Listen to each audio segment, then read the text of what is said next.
National income measurement in India हा point बघूया. आतापर्यंत आपण थिअरी बघत होतो बेसिकली की व्हॉट इज जीडीपी, त्यातला डिफरन्सेस किंवा what is base year concept, ती सगळी ते बघत होतो. आता इंडियाच्या नॅशनल इन्कमशी संबंधित बघूया.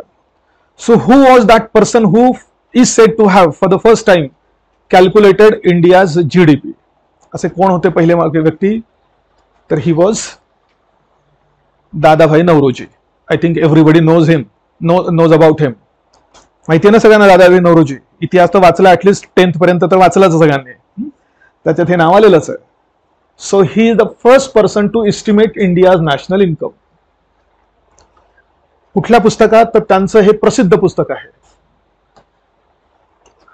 दिस is the book which was published in 1901, poverty and unbritish rule in India. But in this book, he estimated that in 1867-68, India's national income was 340 crore rupees. हे त्यांनी त्यावेळी शोधलं. आणि per capita income was just ₹20 annual. हा, इंडियाचं त्या वर्षाचं GDP त्यांनी किती सांगितलं? 340 कोटी रुपये. आज आपण काय म्हटलं, आत्ताचा जीडीपीचा आकडा साधारणतः 1.5 लाख कोटी इतका आहे. त्यावेळी त्यांनी सांगितलं 340 करोड. आणि ह्या टोटल जीडीपीला जर आपण आपल्या पॉप्युलेशनने भाग दिला तर आपल्याला पर कॅपिटा इन्कम येईल. पर कॅपिटा म्हणजे पर हेड, कॅपिटा म्हणजे डोकं. पर हेड इन्कम किती होतं? 20 रुपीज पर इयर.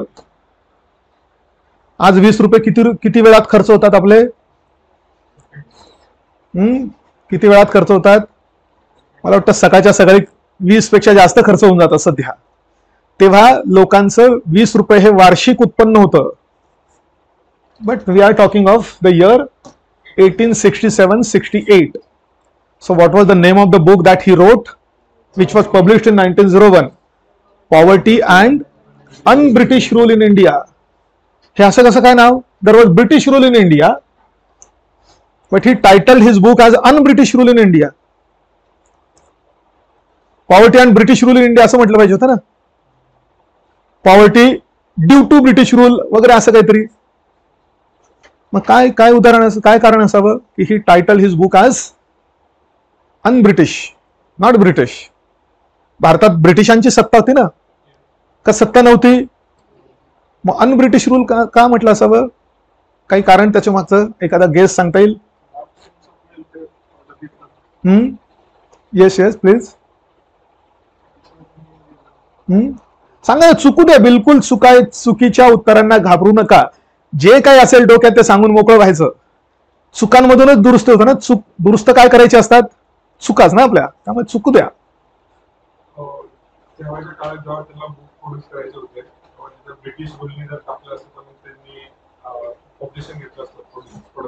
नाही, भरपूर पुस्तकं होती आपल्याकडे तेव्हा. ब्रिटिशांवर टीका करणारी पण भरपूर पुस्तकं त्यावेळी हे केली जायची. आणि याच्यात ब्रिटिशांवर टीका पण होती भरपूर.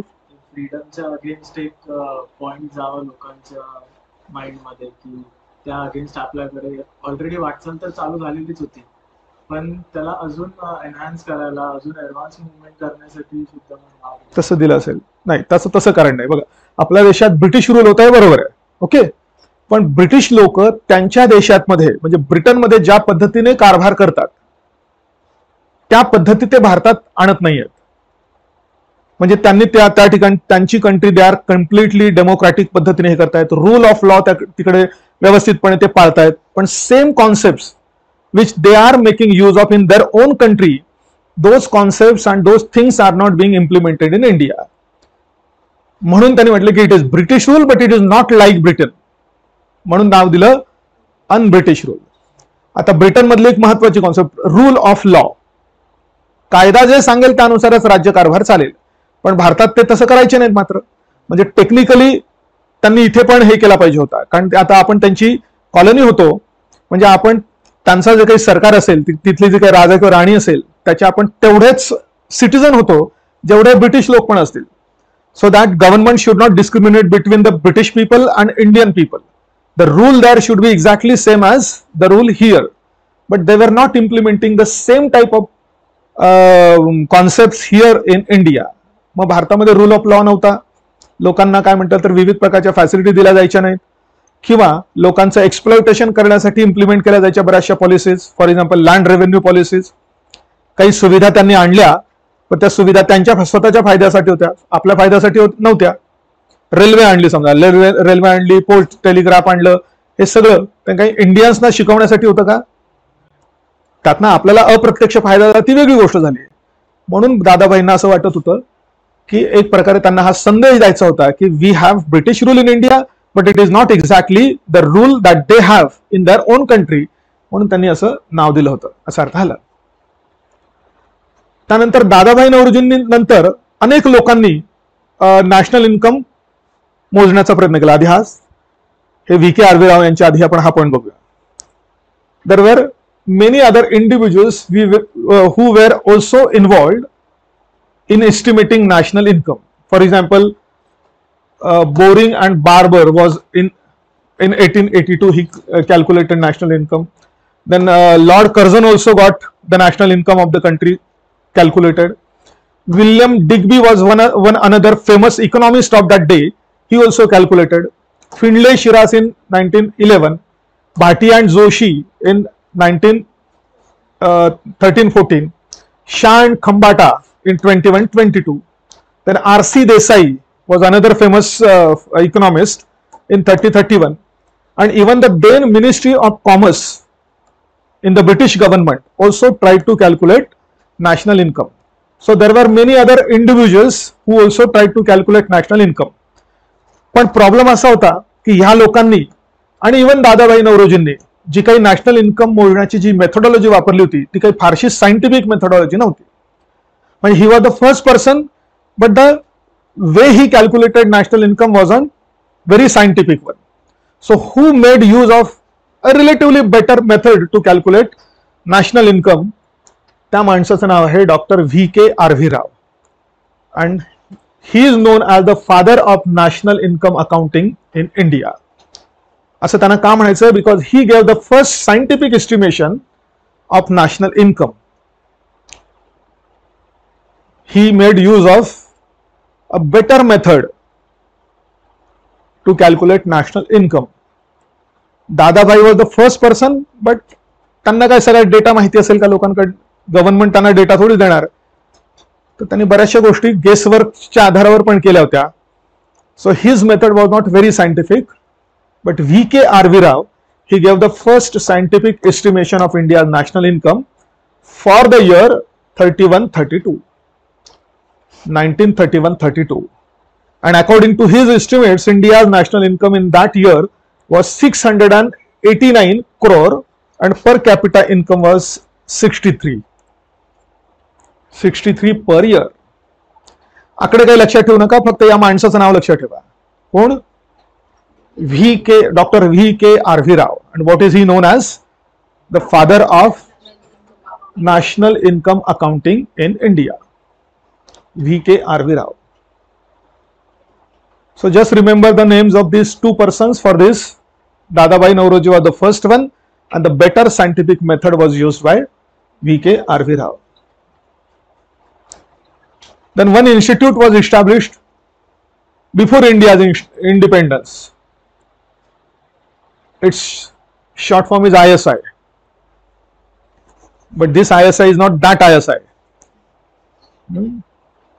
That ISI म्हणजे कोणती सगळ्यांना कळली, पाकिस्तानची नाही. हिचं लॉंग फॉर्म आहे Indian statistical institute. So it was established in 1931, 17th of December 1931 in Calcutta as a non-profit society. आजही काम करते म्हणून एक महत्वाची आहे. It is steel working. And who was the founder? He was PC. Mahalanobis. एकदा PC. Mahalanobis यांच्यावर प्रिलिम मध्ये आपल्याला क्वेश्चन आला होता की what is he famous for, or famous for which sector of the economy, असं लिहिलं होतं. आणि त्याच्यात वेगळे हे होते, मला आता बाकीचे काही ऑप्शन्स आठवत नाही काय दिले होते. ऍग्रिकल्चरिस्ट समजा किंवा इंडस्ट्रियलिस्ट. आणि correct answer was a statistician. He is suppose to be the very famous are the most famous statistician of that age?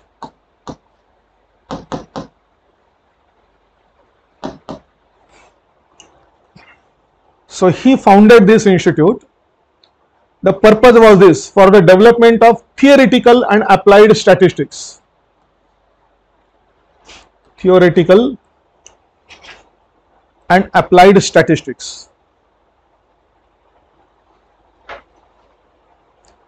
Applied statistics काय प्रकार असेल आता? हा स्टॅटिस्टिक्सचे ऍप्लिकेशन्स आज सगळ्या क्षेत्रात आहे.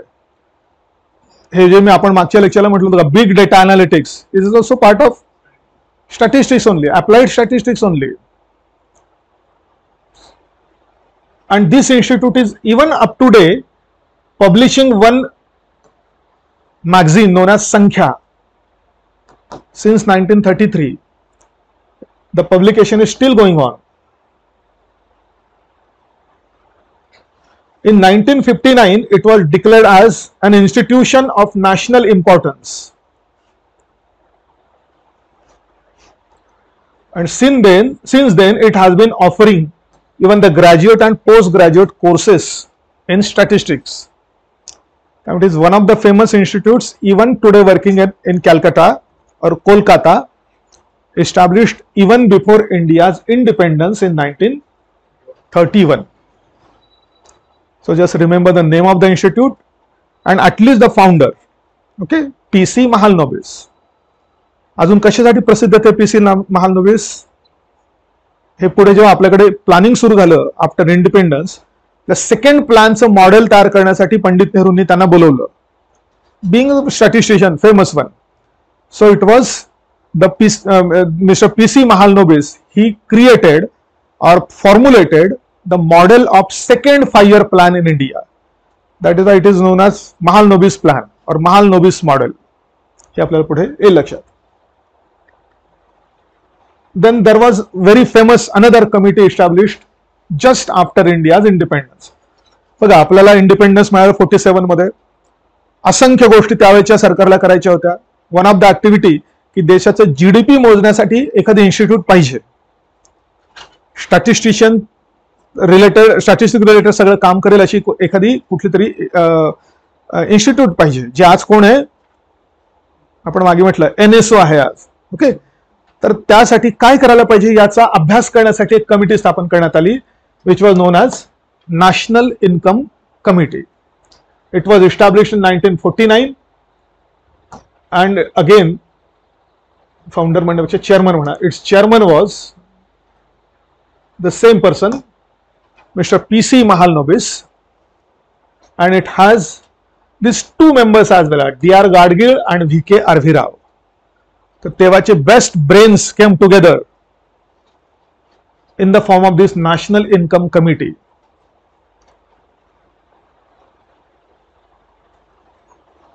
And it was this committee which recommended to the government that there should be one separate institution which would be devoted to calculation of GDP and all other statistical activities.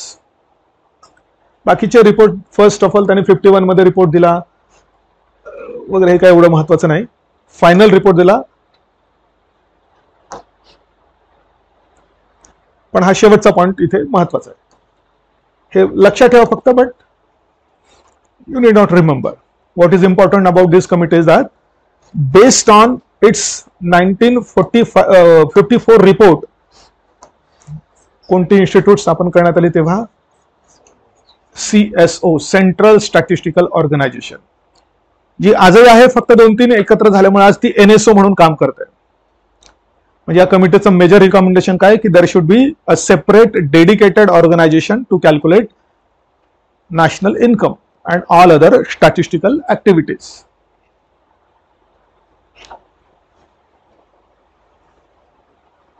So CSO was established under the recommendation of the committee, National Income Committee.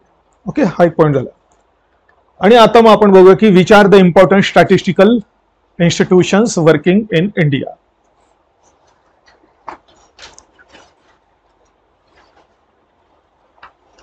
Statistical institutions.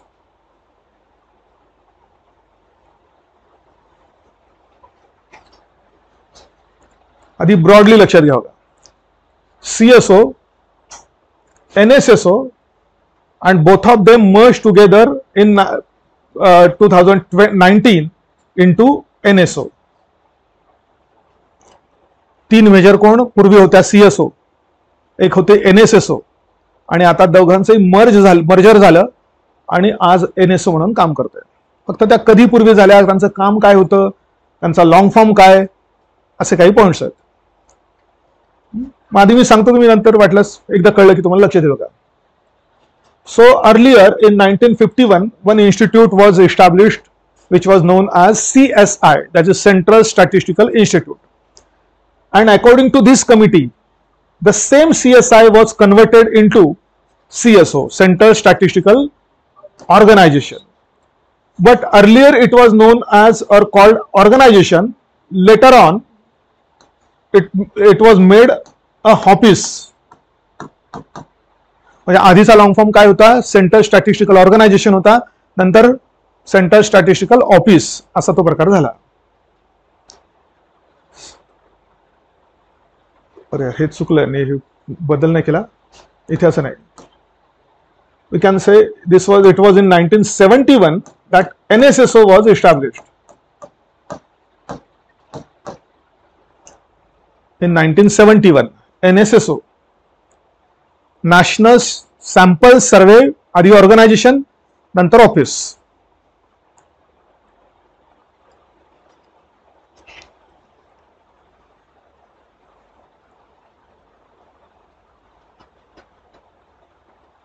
National sample सर्वे और पुढे यांचे काम असे दिलेले बघा. हे दोघांमध्ये काय फरक आहे, NSSO आणि CSO, ते आपल्याला पुढे बघायचे कामांमधला फरक. आधी फक्त कोणत्या संस्था स्थापन झाल्या, कधी एकत्र झाल्या वगैरे असा फक्त पॉइंट आपण बघतोय. So CSO and then NSSO, these two important statistical organizations were working in India. त्याचा लॉंग फॉर्म कळला, national sample survey. Earlier it was organisation, later on office. Okay. And now recently in 2019 both of them were merged together and a single organization is created. तिचं नाव आहे सध्या NSO, म्हणजे national statistical office. आणि दोघांचं merger झाल्यामुळे आता पूर्वीच्या दोन्ही संस्थांची कामं आज ती करते. National statistical office.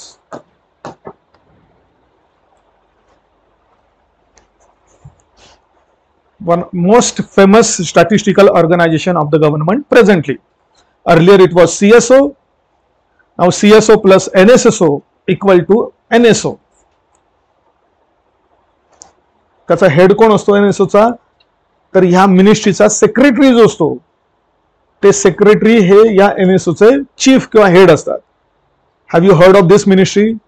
Ministry of statistics and project implementation is one important ministry of the government of India. Ministry of Statistics and Project Implementation. जशी फायनान्स मिनिस्ट्री असते, होम मिनिस्ट्री असते, तशी ही एक मिनिस्ट्री आहे. त्या मिनिस्ट्रीचे मिनिस्टर नाही. हु इज द हेड?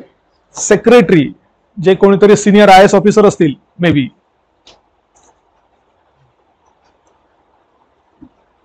नंतर एक प्रकार मात्र असा झाला की ह्या दोन इन्स्टिट्यूट तर तेव्हापासून काम करतच होत्या, पण बऱ्याच वेळा असं दिसून यायचं की त्यांच्यात कोऑर्डिनेशन नव्हतं.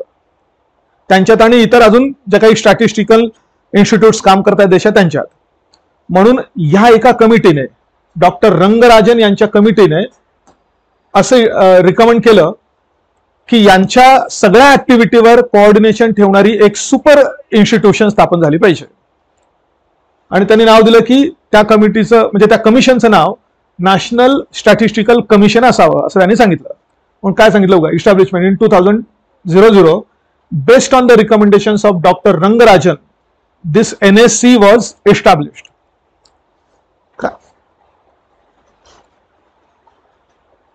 पण त्यांनी त्यावेळी सांगितलं होतं की ती एक परमनंट बॉडी नसली तरी चालेल. But in 2016 it was formally established as a permanent body.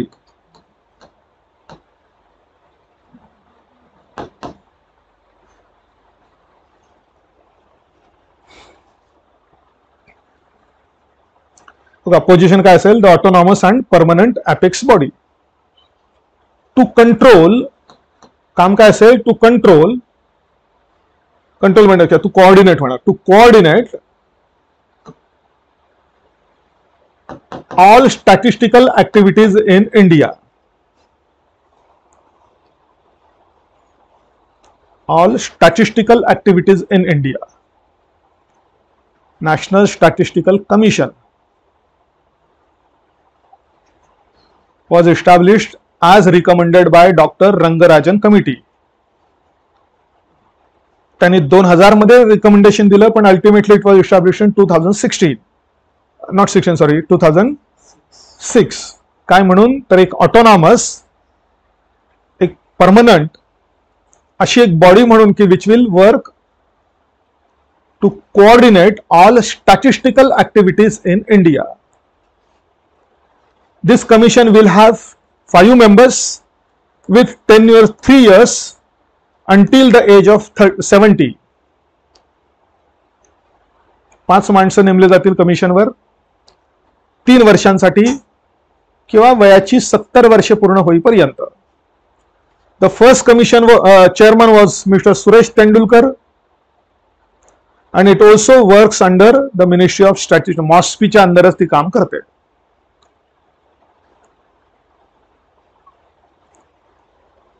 मग ह्या 4 वेगळ्या इन्स्टिट्यूट झाल्या, सीएसओ, एनएसओ, एनएसओ आणि एनएससी. पण आता ह्या जर 2 गेल्या असतील तर राहिल्या कोणत्या 2 खरं ऍक्च्युली, एनएसओ आणि एनएससी. दोन्ही सारखं वाटेल, पण this is national statistical office and this is national statistical commission. कळतंय? आणि आता मग यांची काय कामं होती, सीएसओ आणि एनएसओ यांची काय इतक्या वर्षापासून काय कामं होती, ती दोन्ही कामं आता एकाच एनएसओ ला करावी लागतात. पण काय होती त्यांची कामं म्हणून हा एक टेबल तयार केला. हे लॉंग फॉर्म झाले फक्त. Central statistical office, central statistical institute ती 31 ची, national sample survey office, national statistical office, national statistical commission. Presently these are 2 वर, NSO and NSC.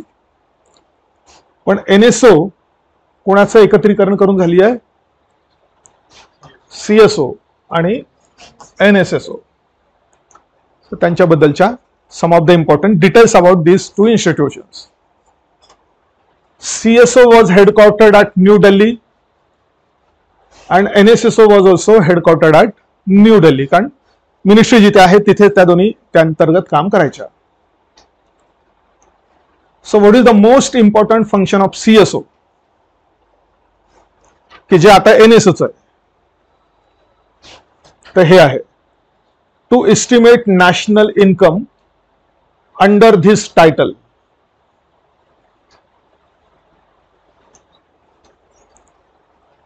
The most important one, त्यावरती लोक एस्टिमेशन ऑफ पास्ट स्टॅटिस्टिक्स आणि indicators. पण first आपण हे लिहूया, सीएसओचं आणि आत्ताच्या एनएसओचं सगळ्यात महत्वाचं काय काम, काय टू एस्टिमेट नॅशनल इन्कम. आणि ते इन्कम ते एस्टिमेट केल्यानंतर ते ज्या बुकलेट मधनं जाहीर केलं जातं रेग्युलरली, त्या बुकलेटचं टायटल काय, national accounts statistics.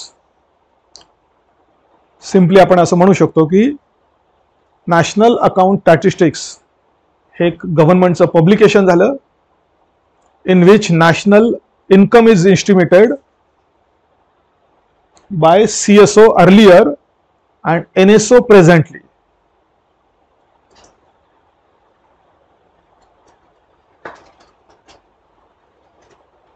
Remember this title very clearly.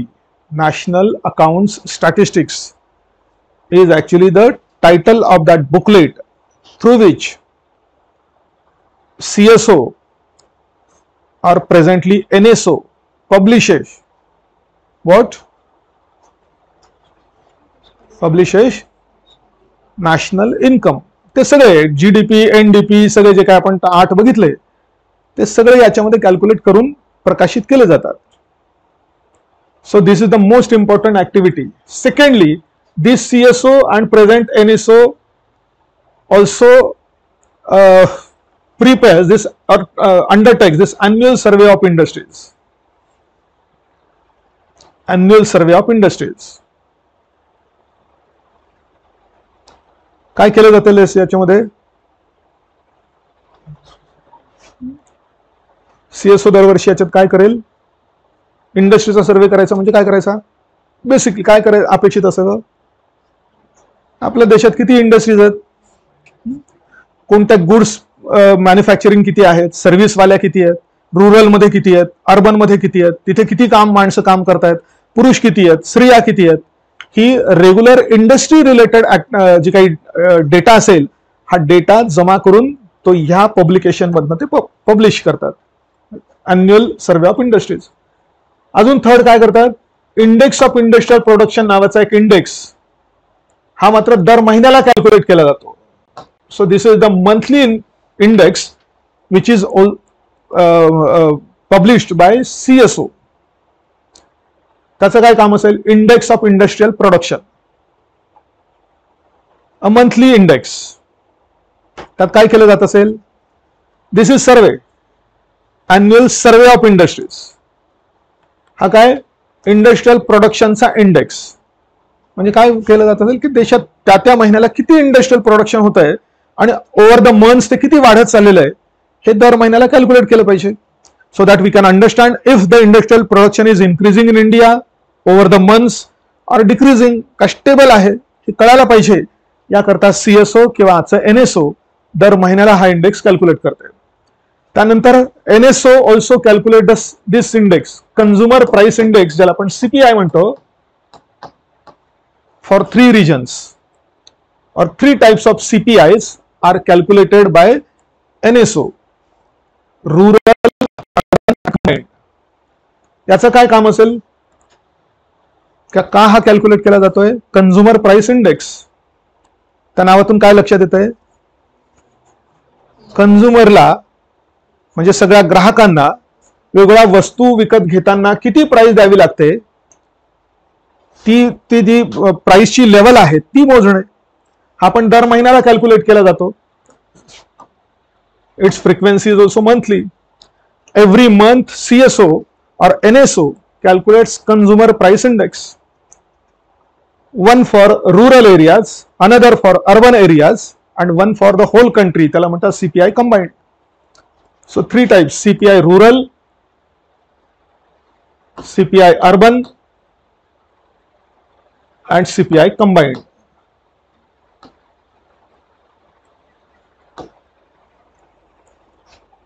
का रुरल आणि अर्बन साठी वेगळा मोजायला पाहिजे?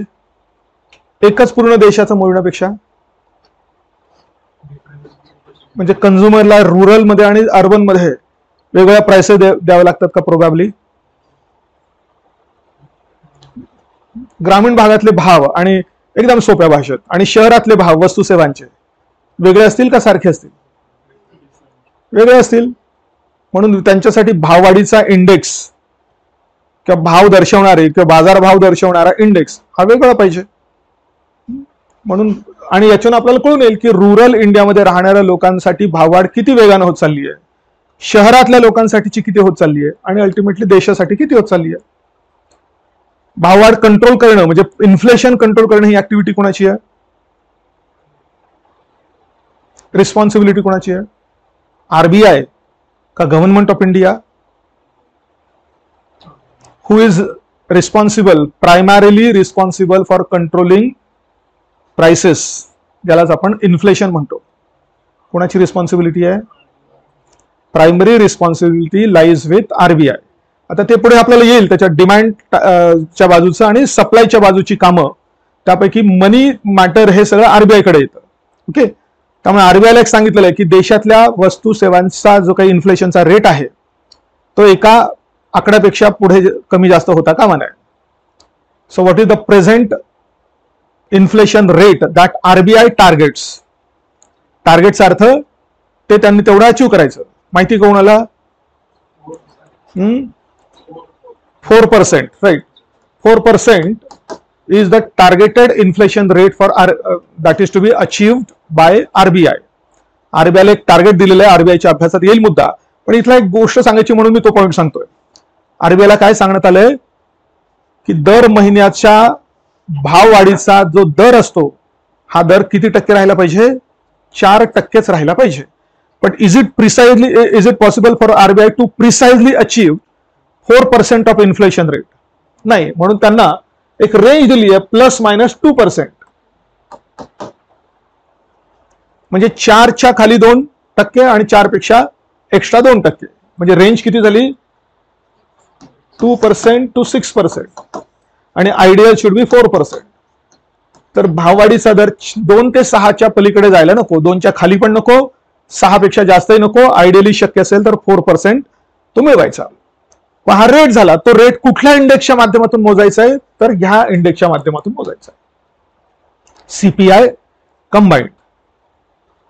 So RBI has been given this responsibility of controlling inflation, and that inflation it is to be controlled or tracked by RBI on the basis of the index CPI combined. कारण तो संपूर्ण देशाचा आहे म्हणून. मग हा 4% कशातली वाढ झाली पाहिजे? सीपीआय काय म्हणतात तर सीपीआय कंबाइंड ह्या इंडेक्स मधली वाढ ही 4%पर्यंतच राहिली पाहिजे. खाली झाली तर 2% पर्यंत, जास्त झाली तर 6 पर्यंत. But it should not be less than 2% and more than 6% असंही सांगितलंय. तर हे मोजण्याचं काम पण सीएसओ करायची पूर्वी आज एनएसओ करते. याच प्रकारे NSO also undertakes various types of economic and social statistical surveys as well. इतर विविध प्रकारची सोशल इकॉनॉमिक स्टॅटिस्टिक जमा करण्याची जबाबदारी पण एनएसओची सीएसओची आणि आजच्या एनएसओची आहे. सो मोस्ट इम्पॉर्टंट काय झालं मग एनएसओचं काम?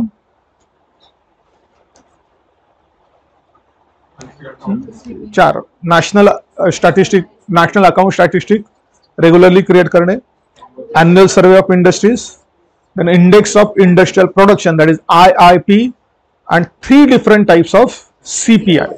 CPI for rural, CPI for urban, and CPI combined. And it is CPI combined which is made use of by RBI to target inflation at 4% ±2%. असा प्रकार झाला. मग आता ही एनएसएसओ काय करायची? तिच्या आधी हे 4 डिव्हिजन्स आहेत, वेगवेगळ्या ठिकाणी काम करतात. एक आहे कोलकाता, दुसरी आहे नवी दिल्ली, देन कोलकाता आणि again new Delhi. So NSSO had 4 divisions. या 4 divisions च्या माध्यमातून NSSO काम चालतं. Okay. So not just at its head office is in Delhi, but some of the offices are also at Kolkata as well.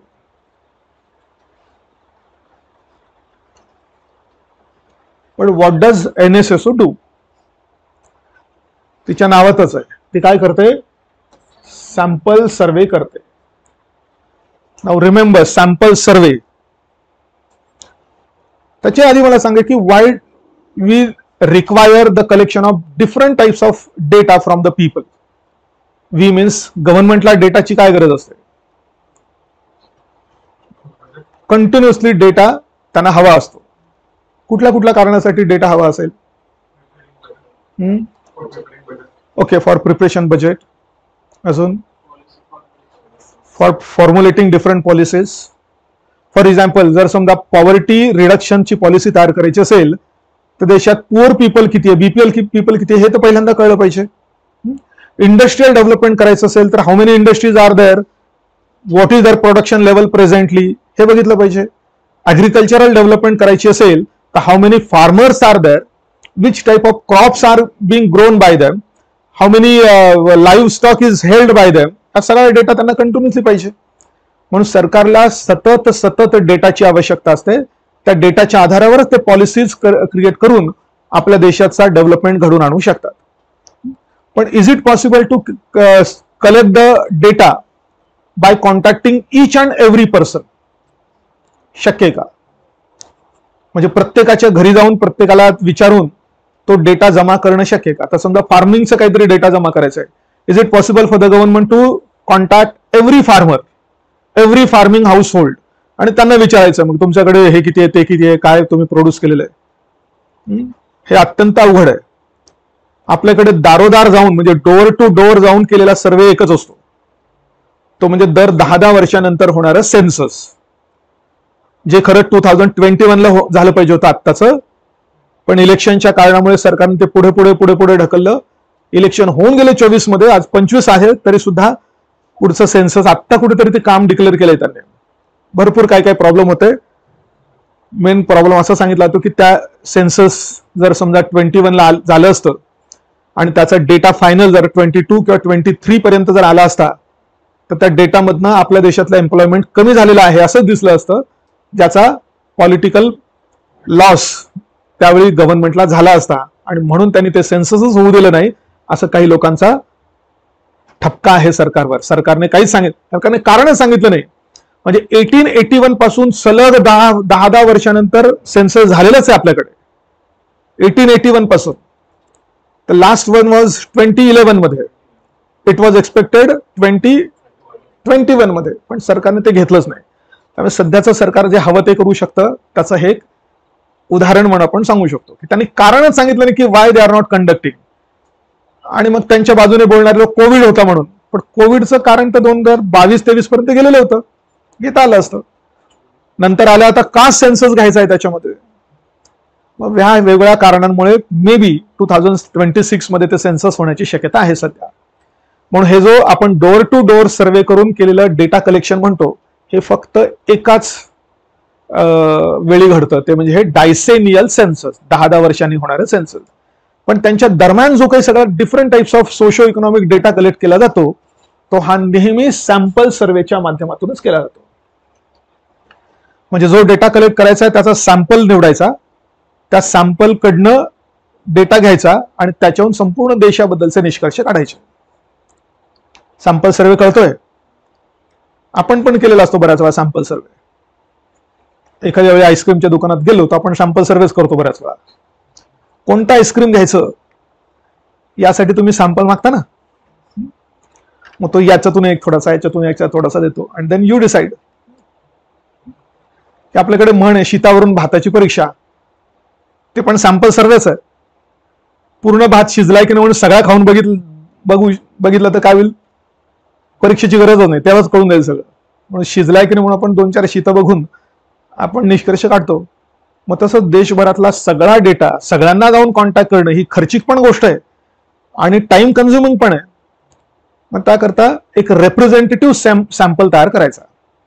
म्हणजे आता शेतकऱ्यांकडे किती गाई म्हशी आहेत हे बघायचं असेल तर आयडियली तर सगळ्यांना विचारलं पाहिजे, पण सॅम्पल सर्वे करायचं असेल तर काय करायचं? देशभरातले रेप्रेझेंटेटिव्ह काही हे करायचे, काय म्हणतो फार्मरचे एक लिस्ट तयार करायची, पण ती रेप्रेझेंटेटिव्ह बनवली पाहिजे. सॅम्पल कसं पाहिजे? Most representative. म्हणजे कसं करता येईल? देशभरातले शेतकरी पहिली गोष्ट. पुन्हा सगळेच अल्पभूधारक नाही, त्यात काही अल्पभूधारक असतील, काही मध्यम असतील, काही मोठे शेतकरी असतील. असं जर केलं तरच शेती क्षेत्राचं रिप्रेझेंटेशन करणारा तो सॅम्पल बनेल.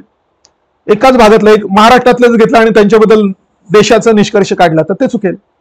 म्हणून sample needs to be made as much representative as possible, आणि देन त्यांच्याकडनं डेटा घ्यायचा, तो एक्स्ट्रापोलेट करायचा आणि संपूर्ण देशाबद्दलचे निष्कर्ष काढायचे. याला म्हणायचं सॅम्पल सर्वे. आणि ते करण्यासाठी जी इन्स्टिट्यूट होती ती म्हणजे ही NSSO होती, नॅशनल सॅम्पल सर्वे. आधी ऑर्गनायझेशन, नंतर ऑफिस. कळतंय? हा असा अर्थ झाला.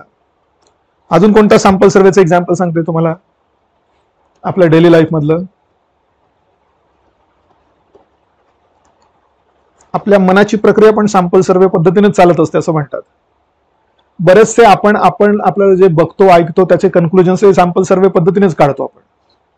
उदाहरणार्थ, आपण जेव्हा असं म्हणतो की सर्व कावळे काळे असतात, असं स्टेटमेंट करताना आपण जगातले सगळे कावळे बघून आलेलो असतो का? त्याच्यानंतर स्टेटमेंट करतो का? काय करतो आपण? आपल्याला जेवढे 2, 4, 5, 10 दिसतात ते काळे दिसले म्हणून त्याच्यावर आपण पूर्ण कन्क्लुजन काढून टाकलं सगळ्यांबद्दल. हा सॅम्पल सर्वे झाला एक प्रकारचा, अशी गोष्ट झाली.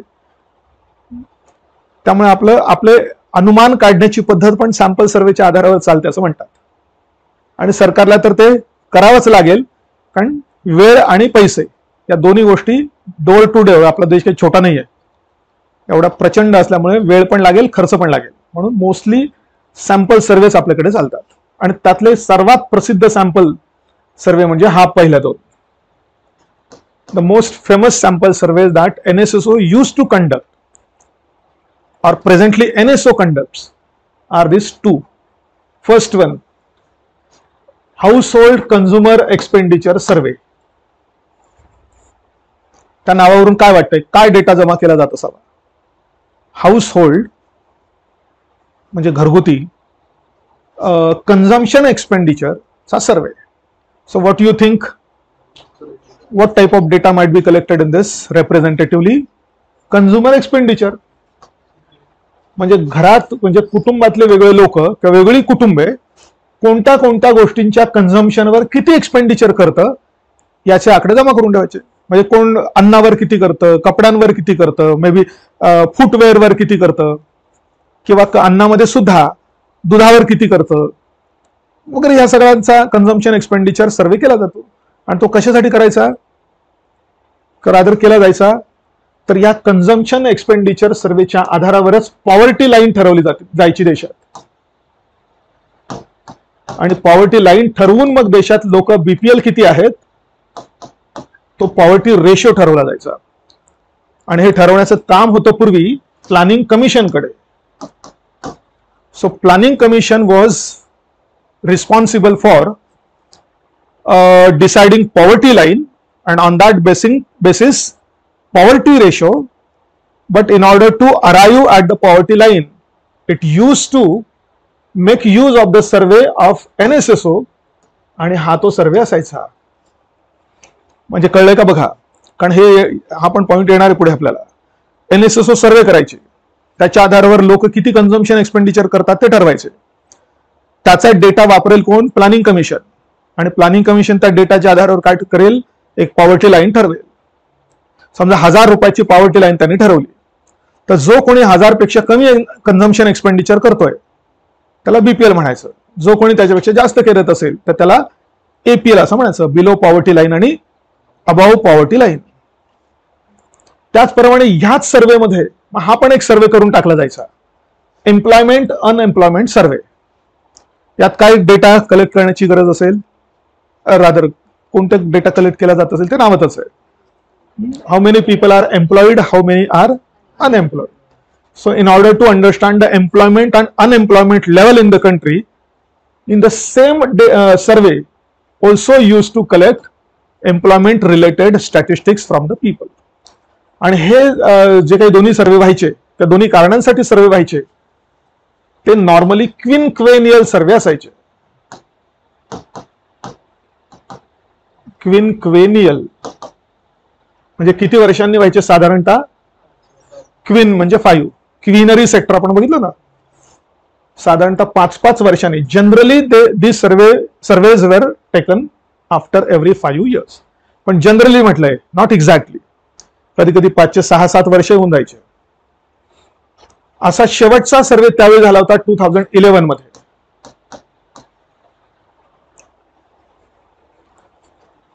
त्याच्यानंतर 2014 मध्ये मोदी गव्हर्नमेंट आलं आणि Modi government discontinued arranging these surveys.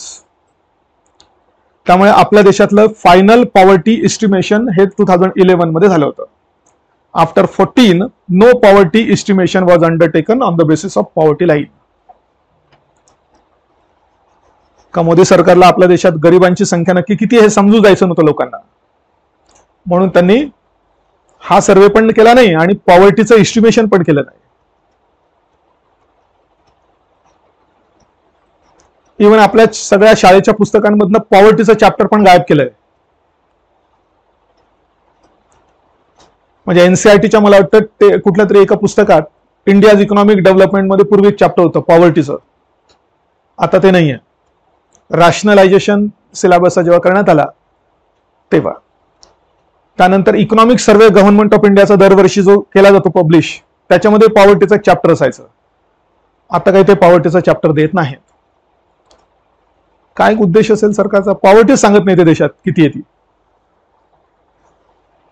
हा, पॉवर्टीतनं सरकारने किती लोकांना बाहेर काढलं हे सांगतात त्याच्यामध्ये, या वेगवेगळ्या डेटामध्ये, but they do not detail anything about the poverty in India presently. कदाचित सरकारचं लॉजिक असं असावं की स्वतःहून कशाला आपण पब्लिश करायचं, पॉवर्टी आहे, पॉवर्टी आहे. कळतंय का काय? म्हणजे हा या गोष्टीकडे बघण्याचा दृष्टिकोन झालाय. पॉवर्टी आहे असं म्हणणं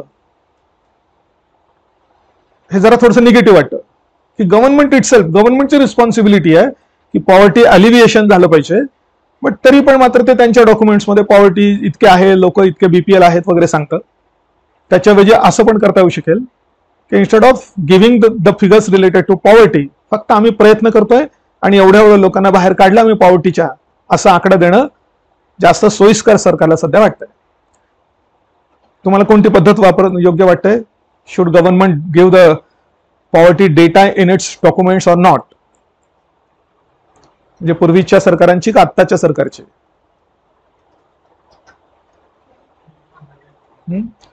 का तुम्हाला काहीच वाटत नाही?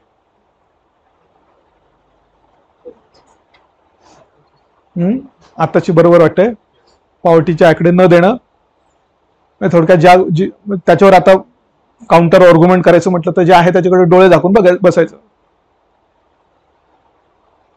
असं पण झालं ना. म्हणजे समस्या इग्नोर करायची, थोडक्यात डोळे झाकून बसल्यासारखं झालं. काही काही गोष्टी असतात ज्याला दोन्ही टाईपच्या आर्ग्युमेंट्स असतात. पण आता सध्याचं जे सरकार आहे त्या सरकारची थिंकिंग अशी, त्यांनी कन्झ्युमर एक्सपेंडिचर सर्वे पण घेतला नाही. पण दुसरी गोष्ट व्हायला लागली की जगात काही इन्स्टिट्यूट्स आहेत की जे कंटिन्युअसली पॉवर्टीचं कॅल्क्युलेशन करण्याचा प्रयत्न करतात, UNDP सारखे, आणि त्यांना आपल्याला डेटा द्यावा लागतो पण आपण तो मोजतच नव्हतो. त्यामुळे त्यांचा किंवा SDG वाले, सस्टेनेबल डेव्हलपमेंट गोल्स वाले, त्यामुळे ते आपल्याकडून सतत डेटाची मागणी करायचे. पण यांनी तर मात्र ते बंद करून टाकलेलं होतं. म्हणून मग आता वेगळा MPI, national MPI, multi dimensional poverty index नावाचा एक इंडेक्स आपण आता वेगळा कॅल्क्युलेट करायला सुरुवात केली. आतापर्यंत 2दाच मात्र तो कॅल्क्युलेट झालेला आहे. तर तोही आपल्याला पुढे एक पॉईंट येणार आहे महत्वाचा. आणि दुसरी गोष्ट, हा खूप दबाव निर्माण झाल्यामुळे आत्ता अलीकडे मला वाटतं 1-2 वर्षापूर्वी government arrange this consumer expenditure survey recently. May be 2021 आहे का 22 आहे, तुम्हाला बघावं लागेल. पण 2011 नंतर तो आत्ताच फक्त अलीकडे तो करण्यात आलेला आहे की सो दॅट किती लोक काय कन्झम्पशन करतायत, त्यांच्या बेसिक गरजा पूर्ण होत आहेत की नाही आहे, हा डेटा जर कळला तरच पॉवर्टी अलिव्हिएशन करता येईल ना. पण ते इतके वर्ष मात्र झालंच नाही. तर अशा काही काही गोष्टी आहेत. मधून मला आर्टिकल्स पण याच्यावर पेपरमध्ये वाचायला दिसतील, म्हणजे बघा त्यानुसार. आणि पॉवर्टीच्या चॅप्टर्समध्ये आपल्याला ते जास्त डिटेल कळेल. आणि apart from these 2 surveys, another surveys also were also conducted by NSSO, Land and Livestock Survey, then agricultural surveys, social consumption survey like expenditure on education and health by the people, compilation of auxiliary data, auxiliary म्हणजे मूळ गोष्टीला मदतीचा, like काय annual industrial survey. आता annual industrial survey कोण publish करतं? CSO. पण त्याचं डेटा कलेक्शन करण्याची जबाबदारी NSOची. सेम तसंच CPI पैकी हा जो आहे CPI अर्बन, हा कॅल्क्युलेट करून पब्लिश करतं NSO, पण त्याचा डेटा कलेक्ट करण्याची जबाबदारी मात्र NSSO कडे होती. पण CPI अर्बनची फक्त, CPI रुरलची नाही. पण आता या गोष्टी काही तेवढ्या मॅटर करत नाही, कारण दोघांची कामं आज एकत्र झालेली आहे. त्यामुळे NSO आज या दोन्ही गोष्टी एकत्र करते. आणि या NSSO मार्फत एक पब्लिकेशन हे केलं जायचं, सर्वे नावाचं एक पब्लिकेशन आज इथे पब्लिश करतात. पण ते कसं आहे? बाय अॅन्युअल म्हणजे 6 मंथली, म्हणजे 6 महिन्याचं, वर्षातून 2दा. It's not monthly publication, it is biannual. That means it is published twice in a year. But now this difference between CSO and NSSO does not matter because all these activities are combined together and given to NSO. म्हणजे सगळ्या गोष्टी एकत्रित आज NSO काम करते. असा अर्थ झाला. पण एक बेसिक फरक तर कळला दोघांमधला.